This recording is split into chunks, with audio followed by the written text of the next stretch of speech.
बिस्मिल्लाहिर्रहमानिर्रहीम। अस्सलाम वालेकुम। लंदन से मैं हूँ शिराज खान। आप देख रहे हैं प्रोग्राम लंदन आई। नाजरीन, पाकिस्तान के इलेक्शन इस वक्त इलेक्शन से पहले ही मुतनाज़ा बना दिए गए हैं और अवाम की बड़ी दिलचस्पी थी इन इलेक्शंस में जाने के लिए, वोटिंग करने के लिए। लेकिन अनफॉर्चुनेटली हमारी जो हुकूमत है या इस वक्त केयर टेकर गवर्नमेंट है, वो लगता यही है या पुलिस है, उन्हें लगा दिया गया है कि एक तो पहले इलेक्शन कमीशन ऑफ पाकिस्तान ने इमरान खान साहब की पार्टी पीटीआई से बल्ले का निशान छीन लिया है।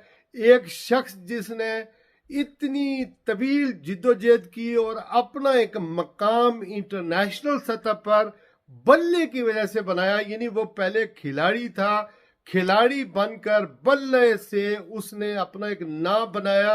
उसके बाद उसने एक 27-28 साल की एक जिद्दोजहद की और अपना एक सिंबल क्रिकेट की वजह से दुनिया में हीरो की हैसियत से वो शोहरत उसने पाई। उसके बाद तहरीक इंसाफ एक पार्टी बनाई जिसका मतलब ही रूल ऑफ लॉ है, इंसाफ है, लोगों को इंसाफ फराहम करना है। 2022 अप्रैल 10 से लेकर आज तक पीटीआई या इमरान खान साहब की सारी जिद्दोजहद मुल्क के अंदर आज़ादाना तौर पर इंतखाबात करवाने के लिए सारी जिद्दोजहद थी। एक तवील जिद्दोजहद करने के बाद हमारे आयन को पैमाल किया गया। 2 सूबों की हुकूमतें जो हैं वो तालील होगी। केयर टेकर गवर्नमेंट जो है वो 13 माह से गैर कानूनी गैर आईनी तौर पर पुलिस को ऑर्डर कर रही हैं। वो पूरे मुल्क के अंदर एक आयन के मुहावरा काम हो रहा है। अब बल्ले का निशान ले लिया गया है। मुल्क की 70 से 80% जो पॉपुलेशन है वो अपनी वोटों का आज़ादाना तौर पर इस्तेमाल करना चाहती है पीटीआई की या इमरान खान के विजन के साथ, उसके नजरियात के साथ है। लेकिन लोगों को बल्ले का निशान पे वोट नहीं मिलेगा, चूंकि इलेक्शन कमीशन ने वो बल्ले का निशान वापस ले लिया है। और ये बल्ले का निशान एक कंट्रोवर्शियल फैसला है कि जो इंट्रा पार्टी इलेक्शन होते हैं, ये तो पार्टी के इलेक्शन एक अंडरस्टैंडिंग से होते हैं। इंटरनली एक मामला होता है कि वो किसको चेयर करते हैं, किसको चेयरमैन बनाते हैं, नायब चेयरमैन बनाते हैं, किसकी क्या पोजीशन है। तो एक पाकिस्तान के अंदर 100 से ज्यादा पार्टियां हैं और किसी की स्क्रूटनी नहीं हुई है कि इलेक्शन कमीशन कहे नहीं जी आपके इलेक्शन ही ठीक नहीं है। नून लीग ने कब इस तरह के इलेक्शन करवाए थे, पीपल पार्टी ने कब करवाए थे, मौलाना फजल रहमान की जमात ने कब करवाए थे, दीगर जमातों ने कब ऐसे इलेक्शन करवाए थे और कब उनकी ये स्क्रूटनी हुई थी। लेकिन इसके बावजूद ज्यादती ये हो रही है कि बल्ले का निशान ले लिया। अब उम्मीदवार जो है वो इलेक्शन आज़ादाना तौर पर लड़ना चाहते हैं, लेकिन पुलिस वाले बाहर खड़े हैं, उन्हें लगा दिया गया है कि उनके फार्म छीन रहे हैं और नॉमिनेशन पेपर जो है वो गायब हो रहे हैं। जो भी वो जमा करवाने के लिए जाता है तो उसको पेपर वापस ले लिया जाता है। अच्छा, आपने बल्ले का निशान ले लिया, इमरान खान साहब को जेल में डाल दिया, लेकिन लोगों के दिलों में इमरान खान को आप कैसे निकालेंगे? भुट्टो को 40 साल 44 साल मारने के बाद, उसका जुडिशियल मर्डर करने के बाद क्या भुट्टो खत्म हो गया? नहीं खत्म हुआ। नवाज शरीफ की हुकूमत गई 2017 में, तो फिर आज नवाज शरीफ साहब जो भी तरीका इस्तेमाल हुआ, लेकिन वो उनकी पार्टी भी मौजूद रही ग्राउंड के अंदर, आज वो पाकिस्तान में। तो लोगों को आज़ादाना तौर पर होना तो ये चाहिए कि आज़ादाना तौर पर लोगों को वोटों का हक दिया जाना चाहिए, लोग इलेक्शन लड़ें। मेरे साथ आज यहाँ पर आजी मुनीर साहब हैं जो यहाँ की लोकल पॉलिटिक्स लंदन की को फॉलो करते हैं। इनसे जरा पूछते हैं कि यहाँ जो बरतानिया का इलेक्शन होता है, पार्टी का इलेक्शन होता है, वो किस तरह का होता है। यहाँ एक पार्टी है, 3 बड़ी पार्टियां, यानी लेबर पार्टी है, कंजर्वेटिव पार्टी है और फिर लिबरल डेमोक्रेट पार्टी है। तो ये जो लंदन के मज़ाफात में एक टाउन है जिसे वाटफोर्ड हम कहते हैं। वाटफोर्ड, अगर आप पाकिस्तान में हैं तो गूगल कर लें वाटफोर्ड, तो WATFORD। तो यहाँ ये मकामी सियासत में हिस्सा लेते हैं।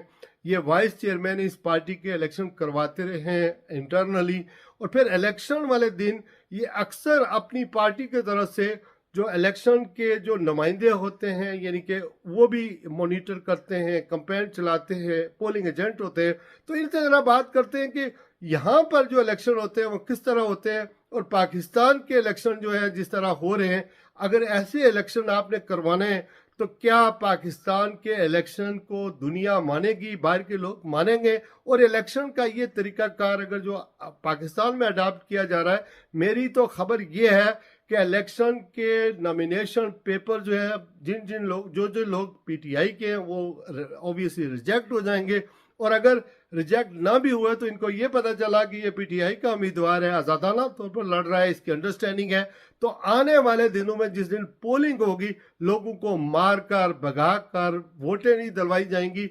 तो इस तरह के इलेक्शन के नतीजे में मियाँ साहब को, मियाँ नवाज शरीफ साहब को खुद ग्रेस दिखानी चाहिए और ये बताना चाहिए कि यार मुकाबला तो होने दो, कुछ क्रेडिबिलिटी तो इस इलेक्शन की बने। और फिर पीपल्स पार्टी तो आवाज़ उठा रही है लेवल प्लेइंग फील्ड जो है वो दी जाए, लेकिन इसके बावजूद लोगों के सेंटीमेंट जो है वो उसको समझना चाहिए। हमारे जो बड़े हैं, जो अदारे हैं, उन्हें ये एहसास होना चाहिए कि अदारे रियासत के अदारे हैं, ये अवाम के अदारे हैं, और हम जिस तरह के इलेक्शन करवा रहे हैं, अगर ऐसे इलेक्शन पाकिस्तान के अंदर हुए तो क्या वो मुल्क के अंदर इस्तेकाम ला सकेंगे, अपने फैसले कर सकेंगे, और मुल्क की जो माशी और दाखिली और खारजी पॉलिसियाँ हैं वो क्या बेहतर हो सकेंगी? आई साहब, मैंने सवाल आपके सामने रख दिया, पाकिस्तान में होने वाले इलेक्शन मकबूलियत तो इमरान खान साहब की है, लेकिन कबूलियत नहीं लगता है कि नहीं होगी। आप यहाँ के हालात के बारे में बताएं कि यहाँ किस तरह के इलेक्शन होते हैं और यहाँ पर जो लोग पाकिस्तानी रह रहे हैं वो इन इलेक्शन को कैसे देखते हैं। और ये देख के बहुत ही अफसोस हो रहा है कि पाकिस्तान में इलेक्शन होगा या सिलेक्शन होगी। मेरा ख्याल है ये कि इतना पैसा जो है वो सिलेक्शन के ऊपर ज़ाया नहीं करना चाहिए। जिस भी बंदे को लाना है वो उसको लाया जाए और उसको सेलेक्ट करके वज़ीर आज़म का ओथ ले लिया जाना चाहिए। डेमोक्रेसी ये नहीं होती। हम जहाँ यूके का आपने सवाल किया, तो यूके में हम यहाँ रह रहे हैं। मैं 2000 से जो है वो यहाँ की लोकल पॉलिटिकल पार्टी का चेयरमैन भी रहा हूँ, वाइस चेयरमैन भी रहा हूँ अपनी वाटफोर्ड ब्रांच का, और यहाँ पर मैंने बहुत से इलेक्शन कंटेस्ट करवाए और बहुत से कैंडिडेट्स जो है वो सिलेक्शन प्रोसेस भी हुआ है, उस पर सिलेक्शन पैनल पे भी मैं रहा हूँ और अभी भी हूँ। और उसकी सिर्फ वजह ये है कि वो जो हमारे जो सिलेक्शन यहाँ यूके की सिलेक्शन होती है, वो मेंबर जो है वो कैंडिडेट सेलेक्ट करते हैं। सबसे पहले तो पाकिस्तान के अंदर जितने कैंडिडेट आ रहे हैं वो कैंडिडेट खुद ही आ रहे हैं और अपने नॉमिनेशन चंद लोगों को साथ लेकर नॉमिनेशन अपने पेपर लेकर वो जमा हो रहे हैं जी कि मैं कैंडिडेट हूँ और मुझे कैंडिडेट बनना है। पैसे के जोर पर या अपनी ताकत के जोर पर वो लोग बन रहे हैं, जो कि बिल्कुल सही तौर पर वो गलत है। अगर वहाँ पर डेमोक्रेसी लानी है तो वहाँ पर तरीकाकार ये होना चाहिए कि मेंबर्स जो हैं वो कैंडिडेट को सिलेक्ट करें, और कैंडिडेट को अगर मेंबर सेलेक्ट करेंगे तो फिर पार्टी जो है वो उसको हर हालत में एक्सेप्ट करेगी। हम जैसे यहाँ पर वाटफोर्ड का प्रोसेस होता है कि जो पार्टी के मेंबर्स हैं वो वोट देकर एक कैंडिडेट को सिलेक्ट करते हैं, और वही कैंडिडेट जो है हमारा पार्लिमानी कैंडिडेट होता है। अगर मेयर का कैंडिडेट है तो मेयर का कैंडिडेट होता है, काउंसलर का कैंडिडेट है तो काउंसलर का कैंडिडेट होता है। तो उसके लिए जब ये सिलेक्शन हो जाती है तो उसके बाद अनाउंसमेंट हो जाती है, और उसके बाद फिर वो लोग अपना अपना मंशूर जो है वो सारी पार्टियां जो हैं वो अपना अपना मंशूर जो है वो लिख के लोगों तक पहुंचाते हैं, और आवाम ही जो है वो इलेक्ट करती है, और आवाम ही की सिलेक्शन से इलेक्शन के बाद वो बंदा जो है वो पार्लिमानी जो है वो कुव्वत में आता है। 5 साल पहले जो थे हमारी लेबर पार्टी जो जब थी, तो उस वक्त टोनी ब्लेयर जब वॉर में गया तो उसको लोगों ने प्रोटेस्ट किया कि वॉर में नहीं जाना चाहिए। तो उस वक्त लोगों ने जब वोट दी तो प्रोटेस्ट वोट दी और उसको जो है वो निकाल दिया गया। इसी तरह लिबरल डेमोक्रेट के निक क्लेग को निकाल दिया गया, इसी तरह डेविड कैमरन को निकाल दिया गया। लेकिन हमारे मुल्क के अंदर अनफॉर्चुनेटली जो अफसोसनाक चीज़ ये है कि वहाँ पर जो है वो इदारे ये नहीं सोचते कि मुल्क की बेहतरी के लिए, आवाम की बेहतरी के लिए जो है ये इलेक्शन हो या आवाम की बेहतरी के लिए गवर्नमेंट बने। वो गवर्नमेंट बनती है वो मतलब है कि अपने अपने बेनिफिट उठाने के लिए, और वो लोग जो हैं वो छोटे से छोटे लोग जो हैं वो जब पॉलिटिक्स में शामिल होते हैं उनके पास कुछ नहीं होता। उसके बाद वो बड़ी बड़ी लैंड क्रूजरें चलाते हैं, बड़े बड़े उनके घर होते हैं, और बड़ी बड़ी जो है वो अपने उनके माल होते हैं, और वो आके यूके और यूरोप में उनकी इन्वेस्टमेंट होती है और दुबई में इन्वेस्टमेंट होती है। असल में अगर हमने डेमोक्रेसी सीखनी है और हमने अगर अपनी तरफ देखना है कि हमने एक अच्छी कौम बनना है, तो हमें नबी पाक सल्लल्लाहु अलैहि वसल्लम की सुन्नत के मुताबिक हमें जो है वो ईमानदारी और उसने इखलाक से काम करना पड़ेगा। ये जो आज हो रहा है मेरे ख्याल से मैं इसकी शदीद अल्फाज में मजम्मत करता हूँ। जमहूरियत में अल्लाह के बाद अवाम जो है वो ताकतवर होती है और अवाम की राय अहम होती है। उसी के नतीजे में अगर कोई पार्लियामेंट मार्ज वजूद में आएगी तो वो ताकतवर भी होगी और अपने फैसले आप कर सकेगी। लंदन से हमें दीजिए इजाज़त। अस्सलाम वालेकुम रहमतुल्लाहि व बरकातहू।